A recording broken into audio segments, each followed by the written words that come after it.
The President of JCI Masaligue for the year 2022, do hereby turn over this gavel to you. Is a symbol of authority, wield it unflinchingly, but righteously, with courage and with humility, with determination, but with compassion and understanding. And as you accept this gavel and this authority that goes with it, may God help you with all undertakings.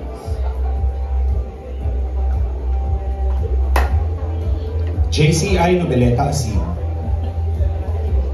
I, Junel Campo, President of JCI Noveleta Asin for the year 2023, do hereby turn over this gavel to you. It is a symbol of authority. Wield it unflinchingly but righteously, with courage and with humility, with determination but with compassion and understanding. And as you accept this gavel and the authority that goes with it, may God help you with all your undertakings.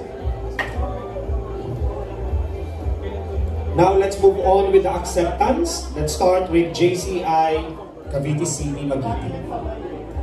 I, Eliza Marie Santiago, President of JCI Cavite City, Magiti, for the year 2024, do hereby accept this gavel, symbol of authority with the JCI tenets expressing the JCI values as my guide and with the blessing of the Almighty.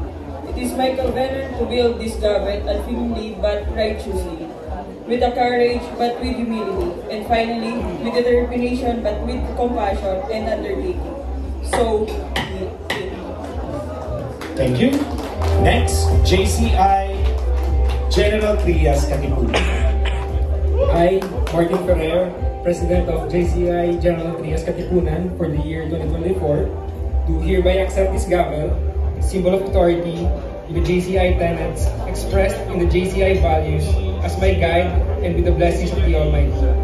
It is my covenant to wield this gavel unflinchingly but righteously, with courage but with humility, and finally with determination but with compassion and understanding. So be it. Next, JCI Imus Halido. I, John Angelo Belda Jimenez, President of JCI Masaligue for the year 2024, do hereby accept this gavel, symbol of authority, with the JCI tenets expressed in the JCI values as my guide, and with the blessings of the Almighty. It is my covenant to wield this gavel unflinchingly but righteously, with courage but with humility, and finally with determination but with compassion and understanding. So be it. Okay. Next is JCI Noveleta Asin.